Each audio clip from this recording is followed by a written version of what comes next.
Welcome, dear friends, to another episode of the Mahabharata. I hope you're enjoying listening to them as much as I am enjoying telling these stories.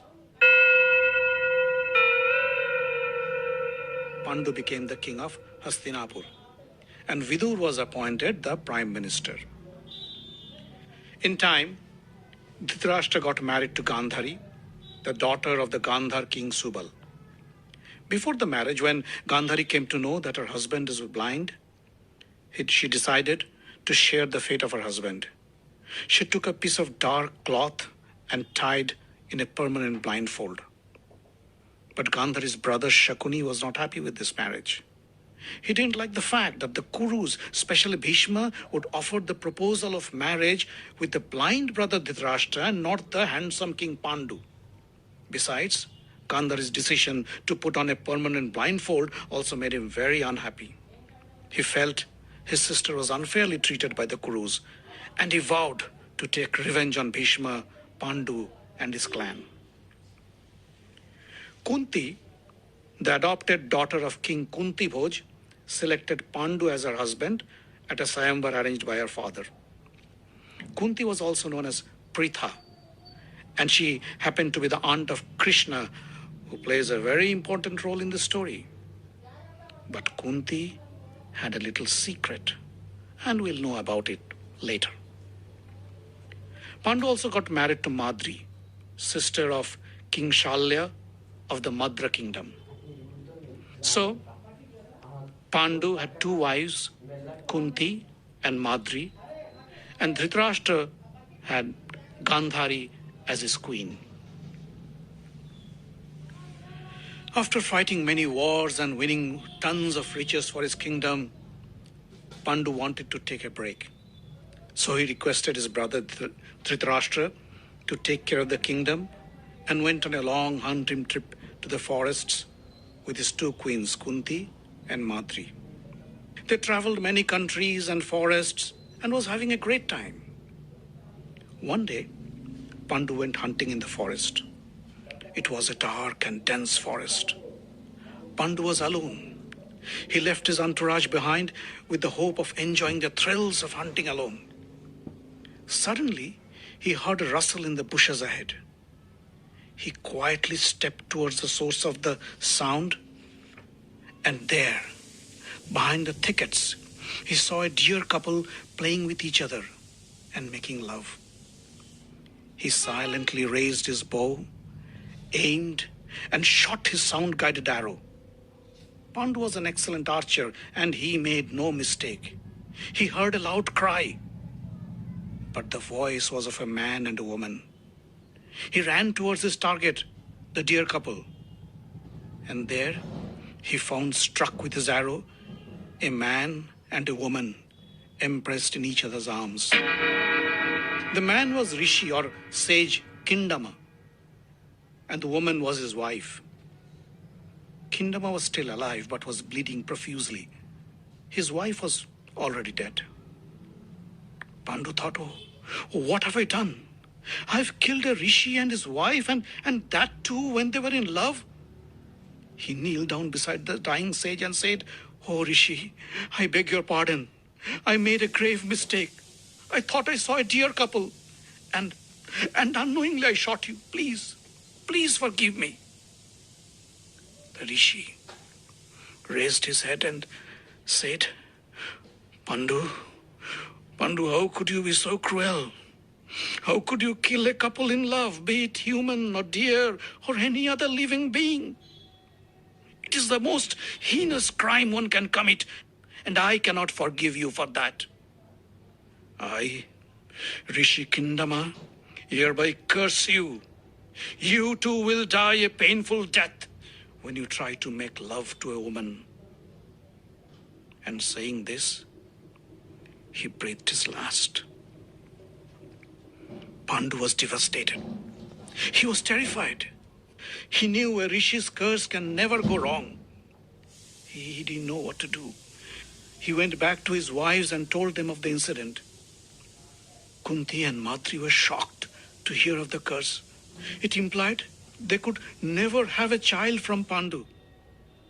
But still they tried to console Pandu Kunti said, please, please, king, don't worry. We will never demand any physical affection from you. We will never ask for a child from you. But Pandu was still very upset. He decided he'd give up his kingdom and the luxury of the palace life and live in the forests forever, like an ascetic, a hermit. Maybe he thought that this would be the right penance for the crime he committed. Maybe, deep inside, he also carried the faint hope that his sacrifice might not go unnoticed by the gods and they might release him of his curse.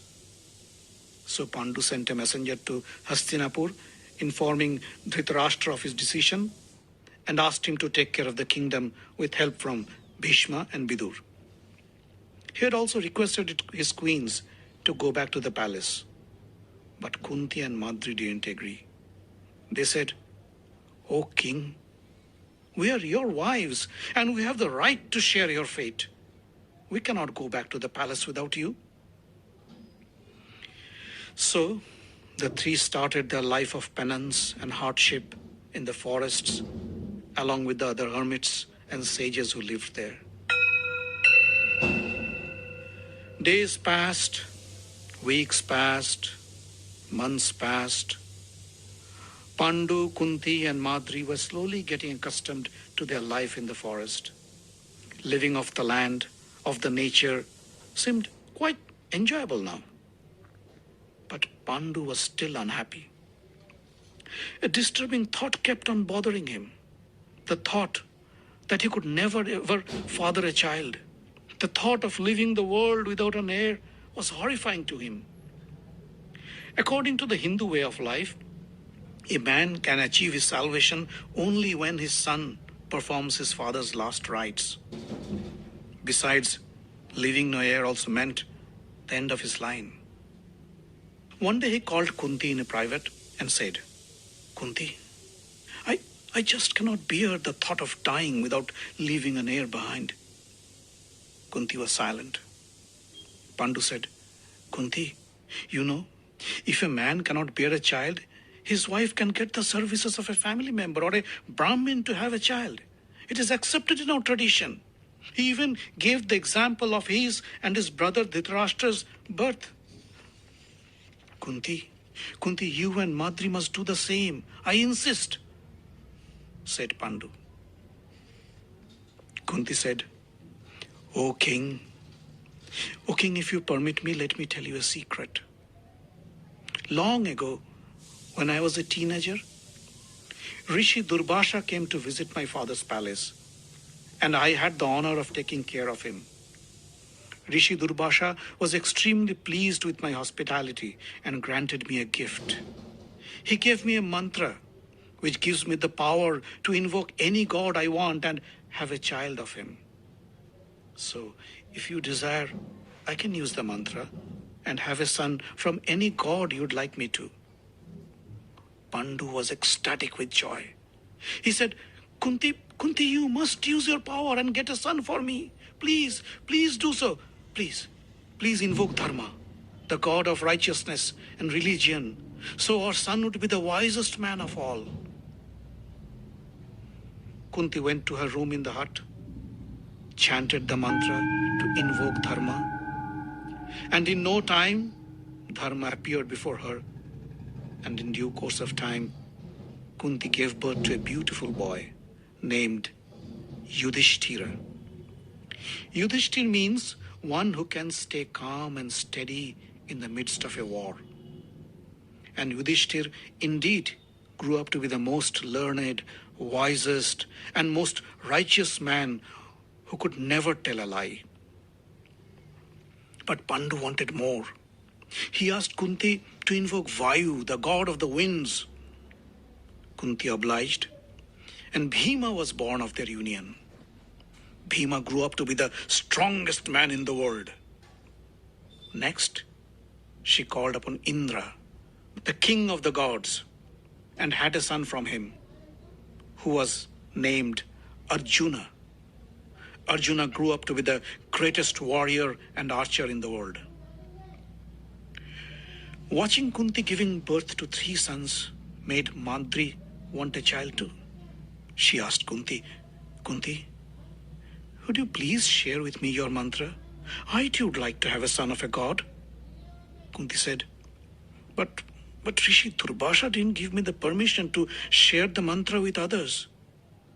Pandu said, Please, Kunti, please be kind with Madri. Please let her have a child. Kunti said, O king, your wish is my command. Madri, I will share the mantra with you, but only for once. Kunti gave her the mantra. Madri then invoked the twin gods, Ashwins, the celestial physicians, and of them were born Nakul and Sahadeva, the beautiful twins. But Kunti was not happy at all. She said, Madri, you tricked me. I permitted you to use the mantra only for once, to have one child. But you invoked the twins and abused the power. I withdraw the mantra forever, and neither of us would be able to use the mantra anymore. So Pandu had to stay happy with the 5 sons, Yudhishthira, Bhima, Arjuna, Nakula, and Sahadeva. As sons of Pandu, they came to be known as the Pandavas. In the meantime, in the palace of Hastinapur, Dhritarashtra and his wife Gandhari were not happy at all. When Yudhishthira was born, Gandhari was already pregnant, but she did not give birth to any child for almost 2 years. When she heard that Kunti had given birth to a boy, she grew impatient. She called a maid and asked her to bring an iron rod. She commanded her, Hit my belly with this rod. Hit me hard. The maid was scared. How could she hit the queen? She was reluctant. She was hesitant. But Gandhari yelled at her, I told you, hit me! I don't want to stay pregnant any longer. Hit my belly. Hit hard. The maid hit her hard. Several times. Gandhari screamed in pain and went into labor. Soon something dropped out of her womb. Gandhari was in her blindfold and she couldn't see. She asked the maid, What is it? A boy? The maid was silent. She asked again, Tell me, what is it? A boy or a girl? The maid said, Oh, queen, it is neither. It is a ball of flesh, hard as a rock. Gandhari was devastated. She cried out loud and asked the maid to throw the ball of flesh into the river. Suddenly, Vyasa, the Vyasadeva, appeared. He said to the maid, No, don't throw it away. Gandhari said, Rishi Vyasa, your boon didn't come true. You once blessed me with a boon that I'll have 100 sons. See what I have given birth to, a ball of flesh. Vyasa said, Gandhari, don't despair. My words will come true.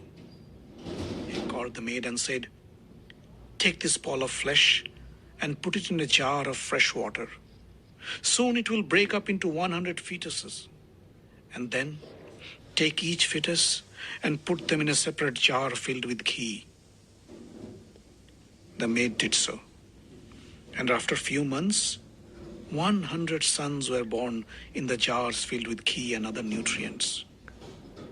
First was born Duryodhana, and next Dussasana, followed by 98 more sons.